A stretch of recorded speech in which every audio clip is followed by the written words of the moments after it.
Second game na nga ni Jared Vanderbilt para sa Los Angeles Lakers mga idol. Pero limitado pa rin ang oras na ibinibigay ni Coach JJ sa kanya. Pero kahit nga sa limitadong oras mga idol ay lupet pa rin ni Jared Vanderbilt sa kanyang paglalaro. Lalong-lalo na nga sa kanyang naging depensa na isa nga sa nagpahirap para sa Charlotte Hornets player. Panalo nga ang Los Angeles Lakers sa naging laban nila kontra sa Charlotte Hornets. Sa naging laban nga nila mga idol ay pinangunahan nga ni Anthony Davis ang Lakers na may double-double 42 points, 23 rebounds at 2 blocks. Samantalang si LBJ mga idol na may 22 points, 8 assists at 7 rebounds. At isa nga sa mga tumulong para may panalo ng Lakers ang kanilang laban ay dahil nga rin yan. Walang iba kundi dahil kay Jared Vanderbilt na nagbigay nga ng very high level of performance, lalong-lalo na nga sa kanyang naging depensa na kinakailangan din ng kanyang koponan. Sa post-game interview nga ni Coach JJ mga idol, napahanga na nga lang siya at sinabi niya ngang Vando is playing hard nga raw. Kumbaga kahit ng araw sa limitadong oras ni Jared Vanderbilt ay magandang araw ang kanyang naging laruan at progression, lalo pat kakagaling niya nga lang daw mula sa injury. At dahil nga raw sa kanyang naging depensa, quick hands at mga steals ay napakalaking tulong nga raw yan para sa kanilang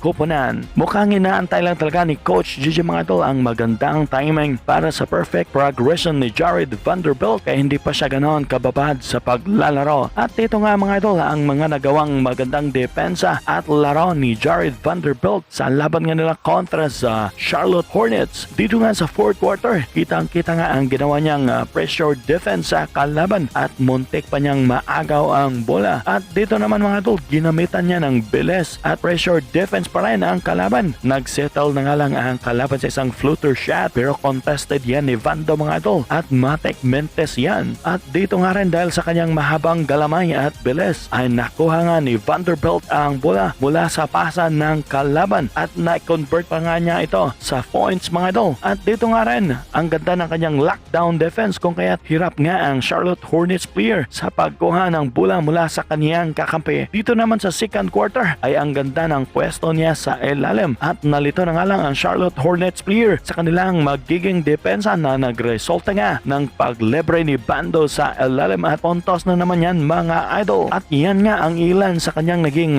magandang performance sa kanilang naging laban mga idol kontra sa Charlotte Hornets. Nagtala nga lang siya ng 4 points, 1 assist at 2 rebounds sa loob ng 13 minutes. Sa buong laro, hindi man ganon kataas ang kanyang mga puntos mga idol pero kitang-kita nga ang kanyang naging magandang depensa na isa nga sa mga dahilan kung bakit na ipanalo nga ng Los Angeles Lakers ang kanilang laban kontra sa Charlotte Hornets. Anong masasabi niyo mga idol sa naging magandang depensa ni Jared Vanderbilt? I-comment nyo lang sa baba ang inyong mga komento.